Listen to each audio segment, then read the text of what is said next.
Hello po, sa mapagpalang araw po sa atin lahat. So for today, ngayon gagawa po tayo ng ating lulutuing patata. Patatahara po ang tawag dito. So ayan, nag-prepare po ako kanina ng patata.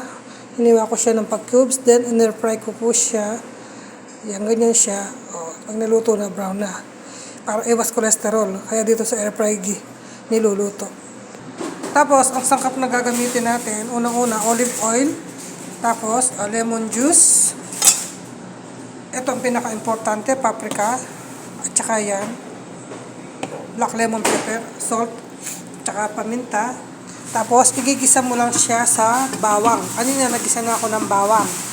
Tapos, nilagay ko na lahat ng ingredients na yon. Tapos, yung green na yan yung kusbara. Lalagyan mo na siya ng kusbara. Napakadaling gawin, pero masarap siya. Tapos, pag naluto mo na yan, una, igigisa mo ng bawang, puro bawang lang, tapos ilagay mo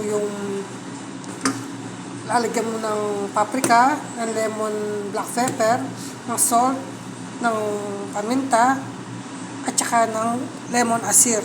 Tapos ihulog mo na yung dahon, huli po yung dahon. So pagluto na yung patata na yun, imimix na siya dito. Ganun lang siya, kadaling gawin, yung patatahara.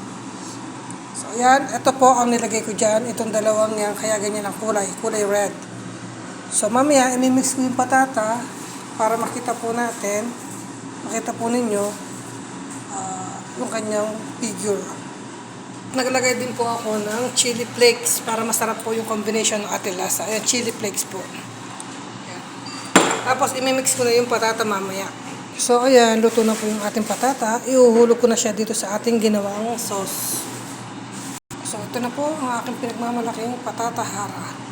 Simpleng gawin lang po, sundan lang po ang aking sinabi dito sa aking i-upload na lutong patatahara.